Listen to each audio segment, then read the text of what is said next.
इस सरकार ने ये हमारी बात नहीं सुनी। अभी तो ये केवल है, पिक्चर तो अभी बाकी है, क्योंकि हम लोगों ने भी हार नहीं मानी है। हम शेरों के बच्चे हैं, कोई चीजों की औलाद नहीं जो आपकी तानाशाही से डरकर हम लोग घरों में जाकर छुप जाएंगे। हम लोगों ने 64 लाख युवाओं ने भर्ती देखी थी, जिसमें से 1.5 लाख सेलेक्ट हुए थे, लेकिन यहाँ पर जो मौजूद दिख रहे हैं उन 1.5 लाख में से भी ये हीरा है जो अभी भी इनके अंदर खून वो दौड़ रहा है अन्याय के खिलाफ लड़ने के लिए, अन्याय के विरुद्ध लड़ने के लिए। अभी भी ये लोग तत्पर हैं। ये सरकार अपनी तानाशाही में भूल चुकी है कि हम लोग हार मानने वाले नहीं हैं। जब हम सेना के लिए सपने सजो के रखे हुए थे, उन सपनों को पूरा करने के लिए हमने बरसों से मेहनत की थी। सड़क पर ग्राउंड में खून और पसीना बहाया था, उसके बाद में हड्डियों का प्रेशर कंप्लीट किया था। और इस सरकार ने अपनी तानाशाही के चलते अग्निपथ स्कीम ने हमारी उन पुरानी भर्तियों को भी नसीब दिया। ये सरकार इस सोच में होगी कि ये लोग आएंगे बोलेंगे, ज्यादा दिन तक टिकने वाले नहीं है, चले जाएंगे। मैं सरकार से इस मंच के माध्यम से कहना चाहूंगा, चाहे कुछ भी हो जाए, लेकिन हम जब तक अपनी भर्तियां कंप्लीट नहीं करा लेंगे तब तक हार मानने वाले नहीं हैं और हम कहीं भी दिल्ली छोड़कर जाने वाले नहीं हैं।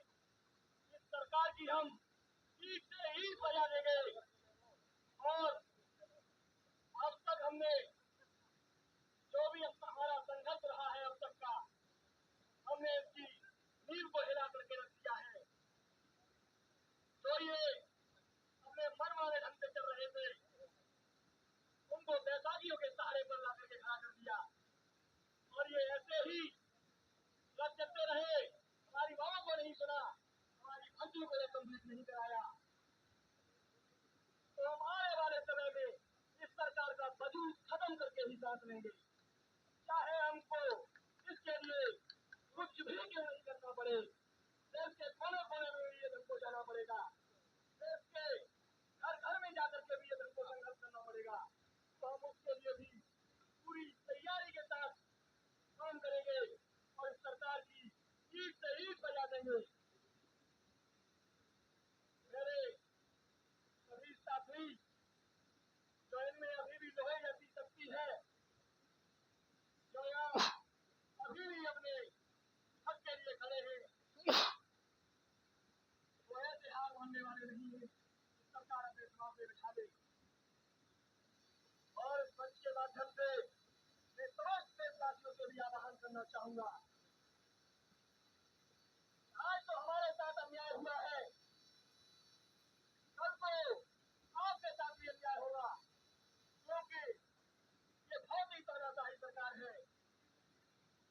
हमारी मेहनतों पर आज इन्होंने पानी फेर दिया है, कल को आपकी मेहनत पर भी पानी फेरेगा।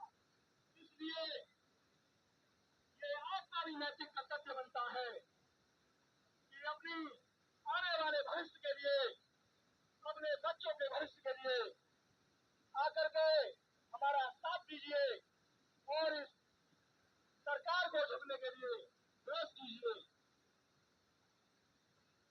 हमने कितनी संघर्षों को झेल करके भर्तियों को कंप्लीट किया था। जो भी ये भर्तियां हुई थी, सभी को पता है कि उस समय कोविड का दौर चल रहा था,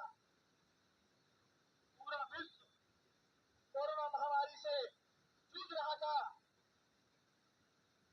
उस समय हम देश के जिस भी कोने पर सेंटर भर्ती हो रही थी, तो भर्ती को देख रहे थे, चाहे पहली भर्ती थी चाहे सेंटर भर्ती थी, उस समय हम भर्तियां देख रहे थे जिस समय ये देश कोरोना महामारी से जूझ रहा था।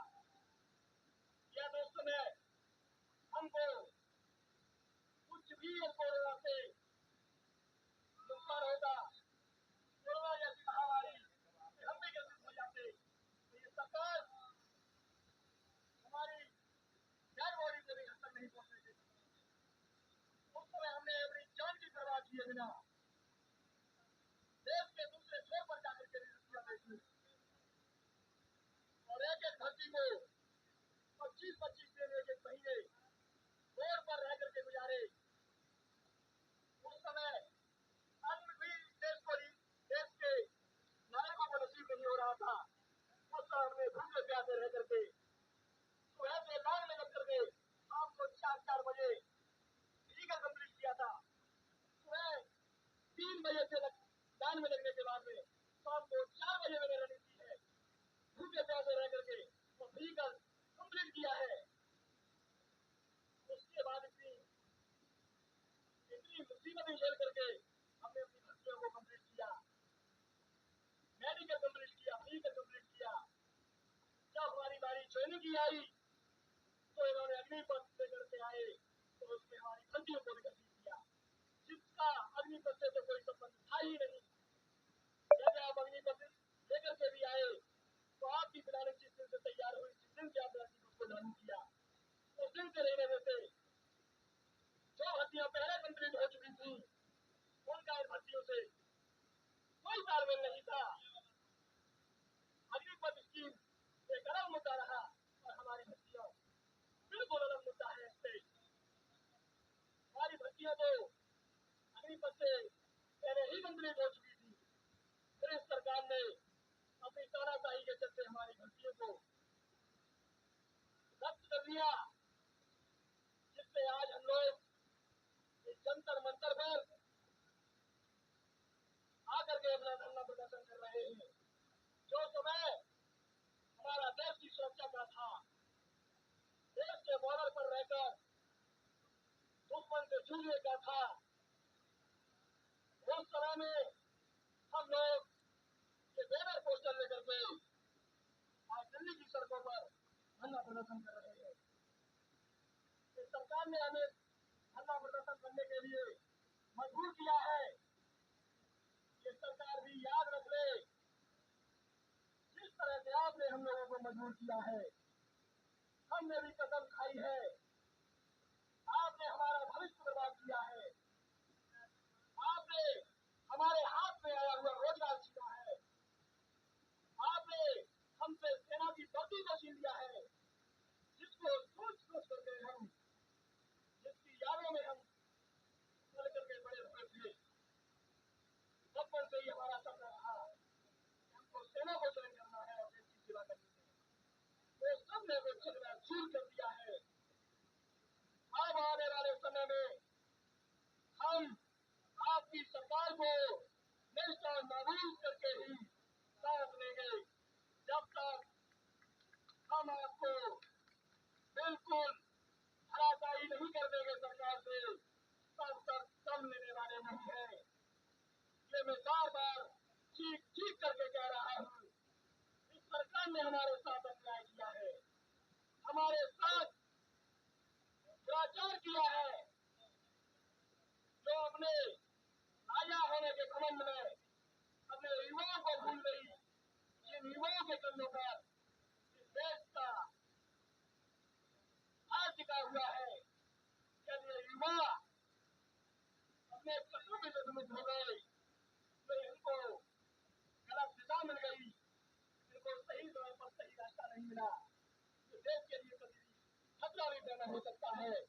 इस बात को भी सरकार ने कभी ध्यान नहीं दिया, क्योंकि ये सरकार और सत्ता में बैठे हुए जो लोग हैं वो जमीन से जुड़े हुए नहीं हैं, वो जमीनी हकीकत को नहीं पहचानते हैं। वो युवाओं के तक को क्या पहचानेंगे? उन्होंने तो एसी में रह करके ही अपना समय बिताया है और अपने बच्चों का पोषण कर रहे हैं। इनके बच्चे, इनको बल्ला पकड़ना नहीं आता तो बीसीसीआई के अध्यक्ष हो जाते हैं और हम लोग खून और पसीना बहा कर गए तो देश की सेवा करना चाहते थे, इनको ये लात मार करके उस स्थान में धकेल देते हैं। ऐसी निकम्मी सरकार और ऐसे निकम्मे नेता, इनकी हमारे देश को न तो कोई जरूरत है, न हमारे देश की जनता को कोई जरूरत है और न हमारे युवाओं को कोई जरूरत है। हमारे देश की सीमाओं पर उनसे समाना नहीं जाता। की आंतरिक व्यवस्था को ये बनाकर नहीं रखता रहे तो ये किस मतलब के राजा है? अरे इनसे देश को फायदा ही क्या हो रहा है? आंतरिक व्यवस्था इनसे नहीं समझ रही। धराधम भर्तियों के पेपर लीक हो रहे हैं। पेपर लीक की इन पर कोई जिम्मेदारी नहीं है क्या? तो ये बनाए सब ये लीक हो जाते हैं। युवा कितने दिन मेहनत करते हैं, पढ़ते हैं, कहीं कहीं कोई तैयारी करते हैं, ये कहाँ से अपना पैसा एकत्र करते हैं तो नहीं पता, क्योंकि ये जमीन से जुड़े हुए हैं ही नहीं। उन्होंने अपनी कुर्सी से उतरकर कुछ देखना ही नहीं चाहा। इनको अपनी कुर्सी और सत्ता से इतना मोह हो गया है, ये भूल गए हैं कि जो जनता इनको चुन करके सत्ता में बिठा रही है, ये उसको ही भूल जाते हैं। लेकिन कुछ भी हो, याद ये सरकार अपने उसूलों को नहीं बदलेगी, वैसे ही अत्याचार करती रहेगी, अपनी तरक्की के लिए देश के नागरिकों पर थोपती रहेगी। तो इस देश में जन क्रांति भड़केगी, क्योंकि ऐसी तानाशाही किसी की भी नहीं चली। ये तो है क्या, अब अंग्रेजों ने भी तानाशाही कर पाई, अंग्रेजों को भी इस देश से बाहर कर दिया गया। ऐसे क्रांतिकारी अभी धरती पर जन्म लेते हैं। वीर भगत सिंह, चंद्रशेखर आजाद, सुखदेव और राजगुरु जैसे वीर योद्धा अभी भी इस धरती पर पैदा होते हैं। जब जब अन्याय होता है तब ऐसे वीर योद्धा इस धरती माटी कोप से पैदा होते हैं और अन्याय को जड़ से खत्म करके धर्म की स्थापना करते हैं। वो पेंडिंग वाले पूरे यहाँ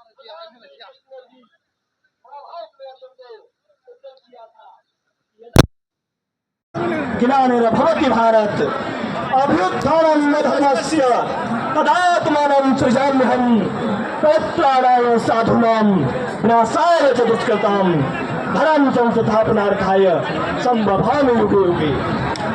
भगवान श्री कृष्ण ने कुरुक्षेत्र के मैदान में अर्जुन को ललकार करके कहा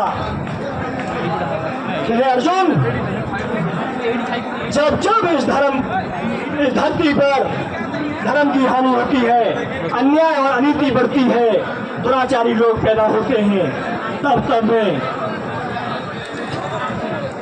इस धरती पर अवसर धारण करता हूँ और अन्याय और अनीति और अराजक तत्वों को विनाश करके धर्म की स्थापना करता हूँ। तो ये सरकार